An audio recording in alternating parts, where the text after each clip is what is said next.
Policy making പ്രോസസ്സിൽ തന്നെയാണ്. ഇപ്പം മേജറായിട്ടുള്ള കുറേ മീറ്റിങ്ങുകളൊക്കെ കഴിഞ്ഞു. അപ്പം അതിനുശേഷം ഇപ്പം പോളിസി മേക്കിംഗ് പ്രോസസ്സിലാണ് അവരുള്ളത്. പക്ഷെ പൈസ കൊടുക്കണം എന്ന് പറഞ്ഞു. ഒരു 50,000 രൂപ കൊടുത്തു കഴിഞ്ഞാൽ അങ്ങനെ ഒരു റോള് കിട്ടും, ഡയലോഗൊക്കെ ഉണ്ട് എന്നൊക്കെ വന്നിട്ട് പറയുമ്പോൾ ഞാൻ പറയും പൈസ കൊടുക്കരുത് എന്ന് പറയും. ഓരോരല്ല പൈസ കൊടുക്കും. അപ്പം നമ്മൾ അങ്ങനെയല്ല, സിനിമ ജനറലി വർക്ക് ചെയ്യുന്ന സിസ്റ്റം അതല്ല.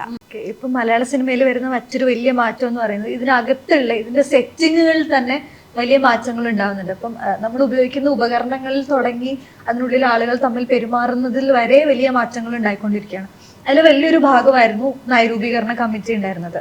അതിന് ശേഷം ഉണ്ടായിട്ടുള്ള ഒരു ചർച്ചയിൽ പറഞ്ഞിട്ടുണ്ടായിരുന്നു ഇപ്പം സെറ്റിങ്ങുകൾ വരെ മാറുന്നുണ്ട്, ഇതിൽ പല രീതിയിലുള്ള ചർച്ചകൾ എല്ലാം സംഭവിക്കുന്നുണ്ട്. എന്താണ് ഇതിന്റെ ഇപ്പോഴത്തെ ഒരു സ്റ്റാറ്റസ്? എന്തൊക്കെയാണ് അതിൽ നടന്നത്? നമ്മളിപ്പോഴും പോളിസി മേക്കിംഗ് പ്രോസസ്സിൽ തന്നെയാണ്.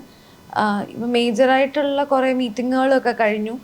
അപ്പം അതിനുശേഷം ഇപ്പം പോളിസി മേക്കിംഗ് പ്രോസസ്സിലാണ് അവരുള്ളത്. അപ്പം അതിൻ്റെ എന്താ പറയുക, ഒരു കരട് രൂപരേഖയൊക്കെ ആയി കഴിയുന്ന സമയത്ത് അത് പിന്നെയും പ്രസൻറ്റ് ചെയ്ത് പിന്നെയും അതിന് ആൾക്കാരുമായിട്ട് പിന്നെയും സംസാരിച്ചിട്ടൊക്കെയാണ്. അതൊരു കുറച്ചുകൂടി വലിയ പ്രോസസ്സാണ്. നമുക്ക് പെട്ടെന്ന് തീരുമാനിക്കാൻ പറ്റുന്ന ഒരു കാര്യമല്ല. കാരണം ഒരുപാട് ഡിപ്പാർട്ട്മെൻറ്റുകളുള്ള ഒരുപാട് പേര് വർക്ക് ചെയ്യുന്ന ഒരു സ്പേസ് ആണല്ലോ സിനിമ എന്ന് പറയുന്നത്. അപ്പം എനിക്ക് തോന്നുന്നു എല്ലാ ഡിപ്പാർട്ട്മെൻറ്റിലുള്ള ആൾക്കാരുമായിട്ടും ചർച്ചകൾ നടന്നിട്ടുണ്ട്. അപ്പം അതിൻ്റെ ഭാഗമായിട്ടൊരു നല്ല റിസൾട്ട്, നല്ലൊരു പോളിസി ഉണ്ടായി വരും എന്നുള്ളതാണ് പ്രതീക്ഷിക്കുന്നത്.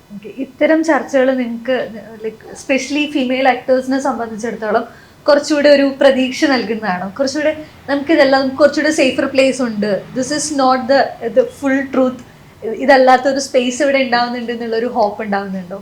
ഡെഫിനറ്റ്ലി. അങ്ങനെയല്ല കേട്ടോ. This is not the full truth എന്ന് പറഞ്ഞാൽ ഇവിടെ ഇപ്പം ഭയങ്കര മോശമായിട്ട്, അതായത്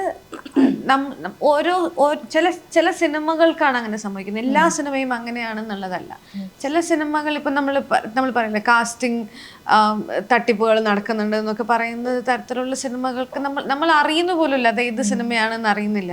ഇപ്പം നാട്ടിൽ നിന്നൊക്കെ ചില ആൾക്കാരൊക്കെ ഇങ്ങനെ അഭിനയിക്കാനുള്ളതൊക്കെ കിട്ടിയിട്ടുണ്ട്. പക്ഷെ പൈസ കൊടുക്കണം എന്ന് പറഞ്ഞു. ഒരു 50,000 രൂപ കൊടുത്തു കഴിഞ്ഞാൽ അങ്ങനെ ഒരു റോള് കിട്ടും, ഡയലോഗൊക്കെ ഉണ്ട് എന്നൊക്കെ വന്നിട്ട് പറയുമ്പോൾ ഞാൻ പറയും പൈസ കൊടുക്കരുത് എന്ന് പറയും. ഓരോരല്ല പൈസ കൊടുക്കും. അപ്പം നമ്മൾ അങ്ങനെയല്ല, സിനിമ ജനറലി വർക്ക് ചെയ്യുന്ന സിസ്റ്റം അതല്ല. നിങ്ങൾ പൈസ കൊടുത്തിട്ടോ നിങ്ങളോട് എന്തെങ്കിലും ഇങ്ങോട്ട് ആവശ്യപ്പെട്ടിട്ടോ ചെയ്യുന്ന കാര്യമല്ല സിനിമ. ഒരു പ്രൊഡ്യൂസർ കൃത്യമായിട്ട് ഒരു സിനിമയ്ക്ക് ഉണ്ടാവും, അയാളാണ് ഫണ്ട് ചെയ്യുക, അല്ലാണ്ട് നിങ്ങളല്ല. അല്ലെങ്കിൽ ഒരു ക്രൗഡ് ഫണ്ടിങ് എടുത്ത് ചെയ്യുന്ന സിനിമയായിരിക്കണം. അങ്ങനെ ഒരു സിനിമ അല്ലാത്ത പക്ഷം നിങ്ങൾ അങ്ങനെ അങ്ങോട്ട് പൈസ കൊടുത്തിട്ട് ആ സിനിമ ഇറങ്ങുമോയെന്നറിയില്ല, അതെപ്പം അറിയില്ല. ഈ സമയങ്ങളിലൊക്കെ ഈ പൈസ ഒരാൾ കൊടുക്കാൻ റെഡി ആവുന്നിടത്തുനിന്ന് അയാളുടെ അടുത്തുനിന്ന് എപ്പോഴും പൈസ വാങ്ങിച്ചുകൊണ്ടിരിക്കും. അപ്പൊ അത് തട്ടിപ്പാണ്, അത് ഫ്രോഡാണ്, നമ്മൾ ചെയ്യുന്ന സിനിമയല്ല. അപ്പം അങ്ങനെ അല്ലാത്ത സിനിമകൾ ഇവിടെ നടക്കുന്നുണ്ട്. ഇവിടെ അത്രയും കറപ്ഷനോ കാര്യങ്ങളോ മേജർ കാര്യങ്ങളിലല്ല ഉള്ളത്. ബേസിക് ചില കാര്യങ്ങളാണ് ഇവിടെ കറക്റ്റ് ചെയ്ത് കൊണ്ടുപോകാനുള്ളത്. അതിൽ കുറേ നാൾ അത് അവയർനെസ് ഇല്ലാത്തതിൻ്റെ പ്രശ്നമായിരുന്നു. ഇപ്പോൾ കുറേയൊക്കെ അവെയർ ആവുന്നത് കൊണ്ട് ഒരുപാട് ഫെസിലിറ്റീസ് നമുക്ക് കിട്ടുന്നുണ്ട്. അല്ലെങ്കിൽ ഇത് കൊടുത്തില്ലെങ്കിൽ പ്രശ്നമാവുമെന്ന് വിചാരിച്ചിട്ടും ഒരുപാട് ഫെസിലിറ്റീസ് നമുക്ക് വരുന്നുണ്ട്. സോ അത് ഇപ്പം മാറ്റങ്ങൾ എപ്പോഴും ഉണ്ടായിട്ടുണ്ട്. ആ മാറ്റങ്ങൾ ഉണ്ടായിട്ട് കുറച്ചുകൂടെ ബെറ്റർ സ്പേസിലാണ് ഞങ്ങളൊക്കെ വർക്ക് ചെയ്യുന്നത്. ഒരു ഭയങ്കര മോശം സ്പേസിൽ വർക്ക് ചെയ്തിട്ട് പിന്നെ ഇനി ഇത് നന്നാക്കുക എന്നുള്ളതല്ല. ഇതൊരു ബെറ്റർ വേർഷനാണ്, ഇതിൻ്റെയും ബെറ്റർ വേർഷനാവും. ഇതിൻ്റെ ഒരു അഡ്വാൻസ്ഡ് വേർഷനിലേക്ക് നമ്മുടെ സിനിമയ്ക്ക് പോകാൻ പറ്റും.